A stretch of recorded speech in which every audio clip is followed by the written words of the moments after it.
네, 오늘 본문이 되는 이 에베소서는 빌립보서, 골로새서, 빌레몬서와 함께 옥중 서신으로 분류된 본문입니다.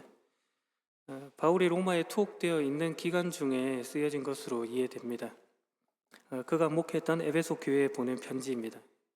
에베소는 소아시아, 그러니까 오늘날로 따지자면 터키 서부 쪽에 위치한 로마 제국의 주요 도시였습니다. 상업, 종교, 문화의 중심지였고 또 고대 세계에서 7대 불가사의 중에 하나라고 여겨졌던 아르테미스 신전으로 유명한 곳입니다. 아르테미스는 로마 신화에는 디아나, 다이애나로 나오는 대지의 여신, 자연의 여신, 달의 신입니다. 파르테논 신전 유명하죠. 그것보다도 더 큰 웅장한 그런 신전이 있었던 곳이 바로 이 에베소입니다. 그러니 그 도시에 이방 종교와 철학, 마술, 주술 이런 것들이 성행하기도 했습니다. 사도행전 18장에서 20장에 보면 어떻게 해서 그곳에 교회가 세워지게 되었는지 그 경위를 소개하고 있습니다. 바울은 2차 전도 여행을 통해서 처음 에베소에 방문하게 되었습니다. 그는 브리스길라와 아굴라 부부와 함께 에베소에 도착했고 회당에서 유대인들과 논쟁을 벌였습니다. 유대인들은 바울에게 조금 더 이곳에 머물러 있기를 바랬으나 바울은 하나님의 뜻이라면 다시 오겠다는 말을 하고 그곳을 떠납니다. 그가 떠난 후에 아볼로라는 유대인이 이 에베소에 도착을 했습니다. 그는 구약 성경에 능통했고 예수 그리스도도 알고 있었지만 요한의 세례만 알고 있었던 그런 자입니다. 브리스길라와 아굴라가 그에게 예수 그리스도에 대한 복음을 가르쳤습니다. 그가 그 복음 가운데 강력한 하나님의 일들을 해 나갑니다. 예수 그리스도가 메시아 되심을 선포하는 일들을 하는 것이죠. 바울은 3차 전도 여행 중에 다시금 이 에베소를 방문하여 3년간 있었습니다. 에베소에 도착한 바울은 요한의 세례만 받은 제자들을 만납니다. 그들에게 성령 세례를 베풉니다. 그들이 방언을 하기도 하고 예언을 하기도 하면서 그 지역 사회에 그리스도인의 삶을 보여주죠. 이후 바울은 두란노 서원에서 약 2년 동안 가르치고 아시아 지역 전역에 복음을 전파했습니다. 하나님께서는 바울을 통해 놀라운 기적을 행하십니다. 바울의 손수건이나 앞치마에 손을 대기만 해도 병이 고쳐진다든지 귀신이 떠나가는 그런 일들이 일어납니다. 하나님께서 일을 하시겠다고 하면 놀라운 일들이 펼쳐지는 것이죠. 이런 일들로 인해서 에베소에서 많은 사람들이 하나님에 대해서, 예수 그리스도에 대해서 알게 되었습니다. 그 영향력이 막강했죠. 이런 이유로 인해서 우상 숭배를 통해서 경제 활동을 해 갔던 자들이 타격을 입습니다.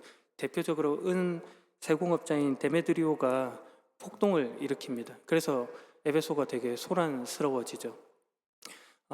다행히 그 서기관의 중재로 인해서 바울은 그곳을 피신하게 됩니다. 바울은 에베소를 떠나 밀레도로 가게 되었고 에베소 교회에 있는 장로들을 이렇게 초대해서 그들에게 마지막 인사를 나눕니다. 자신이 복음을 위해 고난을 두려워하지 않을 것이며 하나님의 은혜의 복음을 증거하는 일을 자신의 사명으로 감당하겠다 하는 이야기들을 하고, 그리고 다시는 못 보지 않을까 하는 그런 이야기를 함으로 서로 울면서 이렇게 기도하고 헤어지는 그런 일들을 겪습니다. 이후에 이 사도 바울은 예루살렘으로 가게 되고 그곳에서 잡힙니다. 로마 군인에게 넘겨지기도 하고요. 그래서 가이사랴에서 한 2년 정도 감옥 생활을 한 이후에 로마 황제에게 상소하여서 로마로 보내졌습니다. 로마로 가는 여정도 평탄하진 않습니다. 폭동이 있기도 하고 그리고 난파된 그런 경험을 하기도 합니다. 그러나 로마에 도착하게 되죠. 로마에 도착해서 2년간 가택연금, 그러니까 집 안에서 이렇게 갇히는 그런 신세가 되었습니다. 감옥 같은 이제 현실을 보내는 거죠. 그 중에 이 에베소 교회를 향하여 그리고 주변 교회들을 향하여 복음의 사신으로서 편지를 쓰는 겁니다. 오늘 이 에베소서가 그런 중에 있는 것입니다. 자유롭게 활동하던 때야 다양한 말들을 해 갈 수 있겠지만 갇혀 있는 중에 지금 사도 바울이 핵심적으로 자기가 하고 싶은 이야기들을 지금 이 책에 이 편지에 담아두고 있다, 이렇게 보시면 되겠습니다. 총 6장으로 이루어진 이 에베소서는 전반부와 후반부로 나눌 수 있습니다. 전반부인 1장에서 3장까지는 그리스도인의 지위에 대한 이야기를 하고 있습니다. 그리고 후반부는 4장에서 6장은 그리스도인이 된 자로서 실천해야 할 삶의 모습, 이런 것들을 교훈하고 있습니다. 오늘 본문은 그 전반부의 서두로서 편지의 인사말을 제외하고 바로 본론으로 들어가서 바울이 가장 먼저 하고 싶은 말이 등장한다고 보면 되겠습니다. 3절에 그 내용이 이렇게 시작됩니다. 우리 주 예수 그리스도의 아버지 되시는 하나님께 찬양을 드립니다. 하나님께서는 하늘에 있는 모든 영적인 복을 그리스도 안에서 우리에게 내려주셨습니다. 하늘에 있는 모든 영적인 복을 우리에게 주십니다. 여기서 영적이다라고 하는 이 단어는 헬라어 푸뉴마티코스라는 단어입니다. 성령님과 같은 어근의 단어입니다. 그러니까 이 영적인 복이라고 하는 것이 성령님과 함께하는 어떤 그런 복됨인 것이죠. 세상적인, 물질적인 그런 복을 말씀하고 있는 것이 아니라 성령 하나님께서 주시는 그런 복의 차원에서 이야기되고 있는 것입니다. 완료형 시제를 써서 이미 우리에게 주어져 있는 것으로 말하고 있습니다. 미래에 약속되어져 있는 복이 아니고 이미 너희에게 주어져 있는 복으로 현재 지속되고 있는 복이다. 하늘에 있는 모든 영적인 복이 너희에게 이미 주어졌다. 이렇게 지금 성경이 선포하고 있는 것입니다. 땅에 있는 것이 아닌 하늘의 것을 우리에게 주십니다. 이 말은 우리가 하늘로 그 복을 얻기 위하여 쫓아 올라간 것이 아니고 하늘에서부터 내려와 우리를 감싸고 있는 천상의 복이다라는 것을 말해줍니다. 그러므로 그 복을 위하여 우리의 어떤 조건이나 노력으로 획득된 것이 아님을 지금 성경이 말하고 있는 것이죠. 하나님께서 이 모든 영적인 복을 우리에게 주셨습니다. 모든, 부분적이지 않은 전체, 전부를 주시는 것이죠. 하나님은 째째한 분이 아니라고 했습니다. 풍성하신 분이십니다. 그것은 바로 그리스도 안에서 우리에게 주어진 것입니다. 그리스도 안에서, 매우 중요한 단어죠. 바울 서신에서만 한 164회 정도 등장할 만큼 매우 중요한 단어입니다. 그리스도 안에서. 이 에베소서에서만 한 30회 정도 등장하고 이 1장, 오늘 본문이 1장에서만 11회가 등장할 만큼 중요한 단어입니다. 하늘에 있는 모든 영적인 복이 그리스도 안에서 그분을 통하여 우리에게 주어져 있는 것이죠. 여기서 안에서라고 하는 전치사 n은 무엇에 있는, 무엇으로, 무엇 때문에 이런 뜻이 있는 말입니다. 그러니까 단순히 안에 있다라는 표현만 있는 것은 아니죠. 그러니까 예수 그리스도 때문에 우리가 이 복을 얻게 되었다라는 것을 강조해 주고 있는 것이죠. 그분과의 연합 속에서 확인되는 사실입니다. 각 그리스도인들은 그리스도와 연결되어 있습니다. 그리스도 안에서요. 그것을 교회라고 하는 말로 말하는 것이죠. 이 교회에 대해서는 에베소서의 중요한 관점들이 나타나는데 다음 기회에 거기에 대한 상세한 내용들을 설명할 기회가 있겠습니다. 그리스도 안에서라는 말은 지금 그리스도가 단지 교리적으로 규칙적으로 있는 분이 아니다라는 것도 우리에게 말해 줍니다. 그리스도 안에서 그분이 실제적으로 관계를 맺고 있는 분, 살아있는 분이라고 말해 주는 것이죠. 그리스도는 교회 안에서 활동하시는 분이십니다. 역사 속에 죽어있는 인물로 그저 몰라도 그만인 인물이 아니라 지금 내 삶에 살아 역사하시는 분, 그러니 우리가 그리스도 안에서 관계 맺음을 통하여 그 살아계신 분을 느끼는 거죠. 우리가 기도하고 우리가 하나님을 찬양하는 것 역시도 지금 내게 응답하실 수 있고 내 찬양을 받으시는 그분을 기대하기에 할 수 있는 모든 행위들입니다. 여기에는 한 인격이 있습니다. 3절의 서두에 기록된 내용입니다. 우리 주 예수 그리스도의 아버지가 되시는 하나님이라는 표현을 통해서 말이죠. 모든 것의 창조주가 되시는 하나님을 아버지라고 표현하고 있습니다. 이 아버지라고 하는 말을 생각해 보면 아버지는 어느 자녀라고 하는 그 단어를 떠올리게 만들죠. 그러니까 타인, 타자를 전제해 두고 지금 표현된 말인 것이죠. 신이라는 존재를 아버지라고 표현함으로써 그 하나님이라는 분이 어느 독단적으로 고립되어 있는 그런 분이 아니고 상호작용을 통해서 개방적으로 연결되어 있는 존재다라는 것을 말해 주는 것입니다. 성부 하나님과 성자 하나님이 그런 분이심을 말해 주고 있는 것이죠. 그 연결성을요. 사도 바울은 이어서 그분께 감탄과 명령의 뉘앙스로 찬양할 것을 말하고 있습니다. 여기서 찬양의 형태는 유대인들이 예배 중에서 취했던 베라카 형식을 가지고 있습니다. 찬양과 감사 중심의 예배 형식에서 따온 그런 유래된 그런 말입니다. 베라카 형식이요. 구약 성경에서 이 베라카 형식은 시편에 잘 나타나 있습니다. 시편 66편 20절 그리고 41절 13절에 표현되어 있는데요. 이스라엘의 하나님을 찬송할 것이다, 이런 표현의 내용입니다. 그런데 오늘 본문에서 사도 바울이 이 이스라엘의 하나님을 찬양할 것이다 라는 말 속에 하나님을 예수 그리스도의 아버지라는 말로 고백함으로 인해서 지금 다만 이스라엘이 고백했던 그 하나님이 아니라 예수 그리스도를 우리 주님으로 고백하는 자들까지도 다 묶어서 지금 하나님을 찬양하는 자로 지금 말하고 있는 것입니다. 그리스도 안에서, 예수 그리스도 안에서 우리가 하나님을 찬양할 수 있는 존재가 되었다라는 것을 밝혀주는 것이죠. 4절, 하나님께서는 이 세상이 창조되기 전 그리스도의 사랑 안에서 우리를 흠없는 거룩한 백성으로 선택하셨습니다. 그리스도 안에서 또 나오죠. 그리스도의 사랑 안에서라고 말합니다. 우리를 택하신 이유 그리고 방법에 대해서 말하고 있는 것이죠. 그리스도 안에서 그분의 사랑 때문에라는 것입니다. 이로 말미암아 우리가 하나님께 드려지는 그런 제물과 같이 흠없고 거룩한 존재가 된 것입니다. 온전하게 된 것이죠.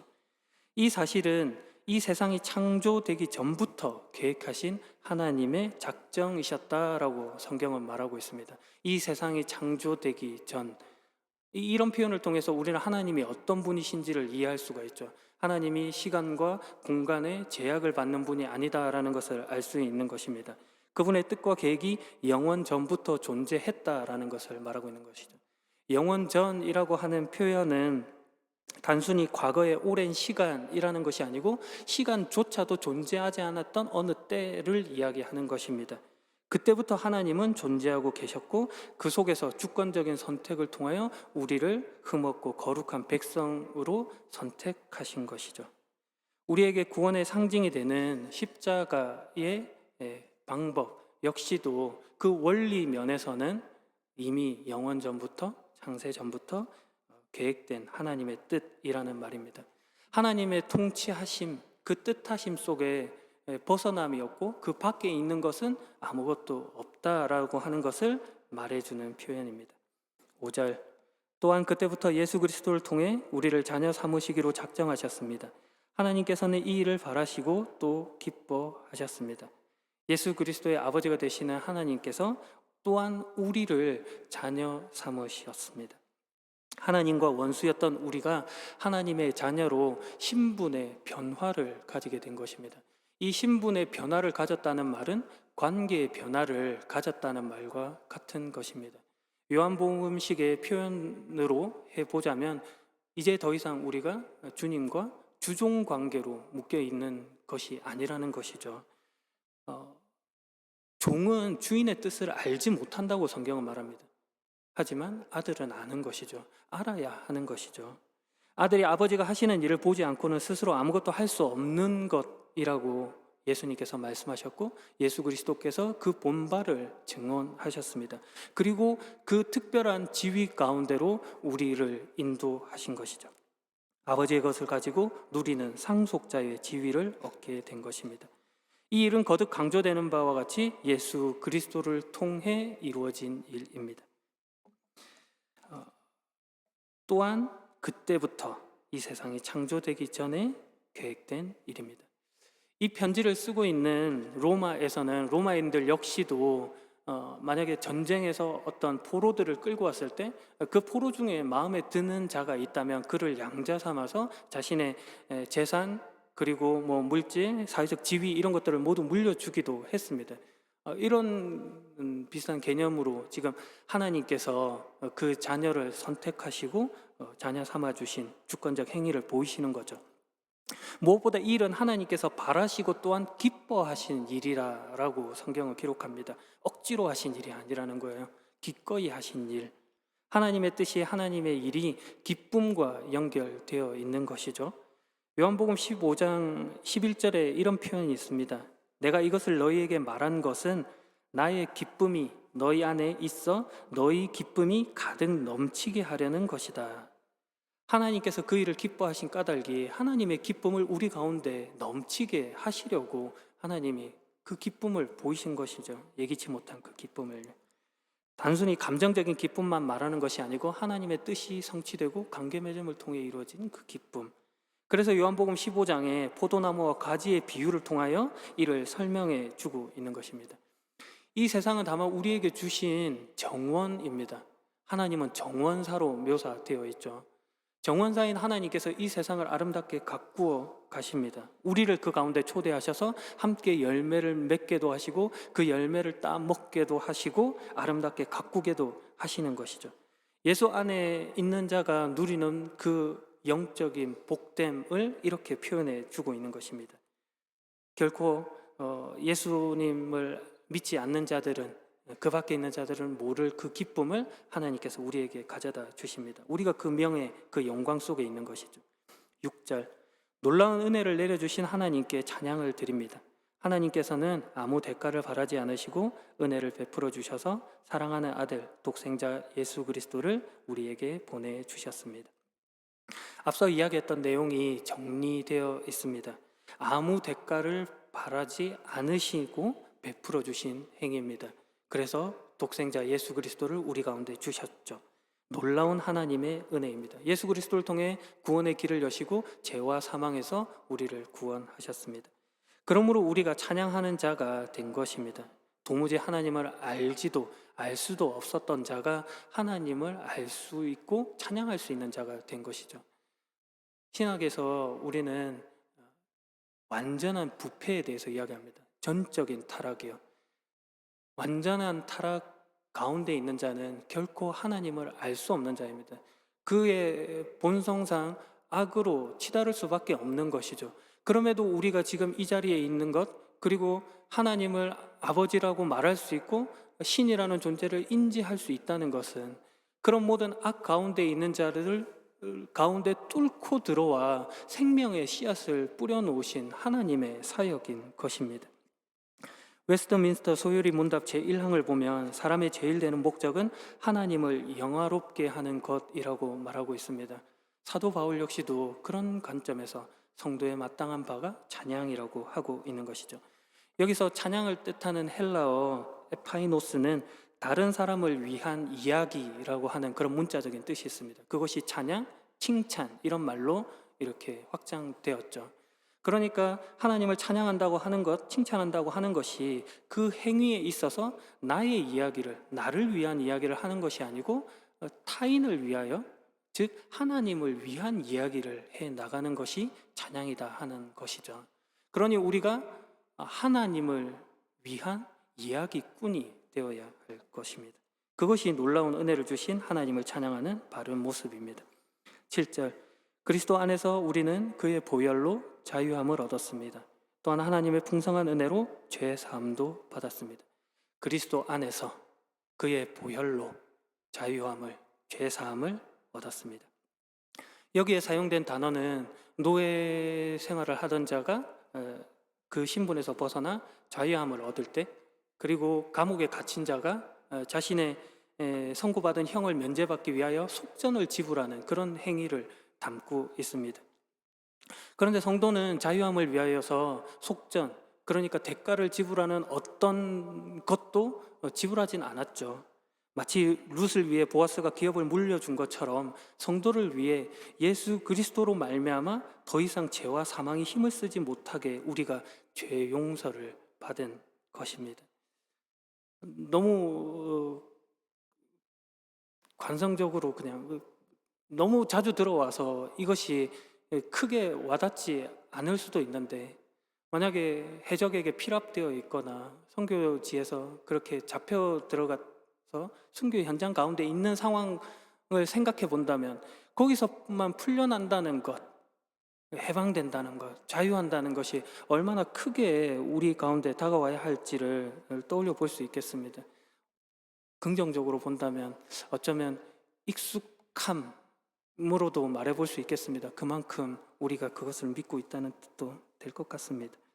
여하튼 이 해방과 사면의 개념 속에는 완전히 제하여졌다라고 하는 그런 뜻이 있습니다. 더 이상 묻지 않겠다는 것이죠. 그래서 그런 자에게 더 이상 심판은 없습니다. 과거에 이미 한 특별한 사건, 예수 그리스도의 십자가 보혈로 이루어진 사실이고 현재와 미래에도 우리에게 여전히 유효한 것으로 지속되어 적용됩니다. 이 사실을 우리가 선포해야 하는 것입니다. 일전에 이미 하나님께서 이 일을 이루셨다라는 것을 강조하면서 선포하라라는 말을 드렸었습니다. 우리는 자주 잊어먹거든요. 그래서 선포하는 것은 중요합니다. 부모님들이 집을 나설 때 내가 가스불은 껐는지 아니면은 저기 집 문은 잠그고 열쇠는 돌리고 왔는지 그런 것들을 모를 때 그것을 기억하는 좋은 방법이 있다고 했죠.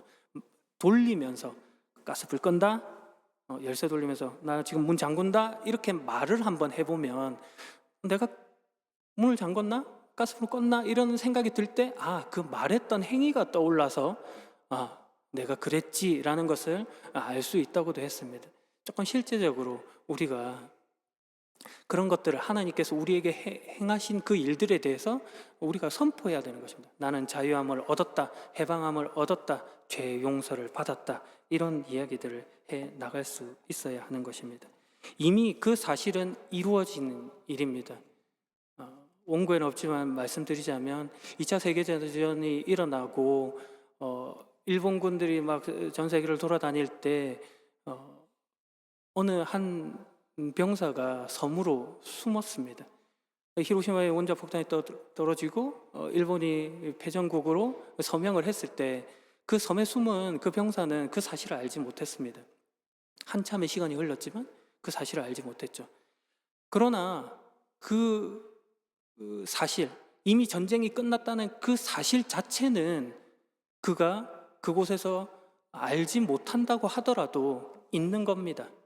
이미 선포된 사실인 것이죠.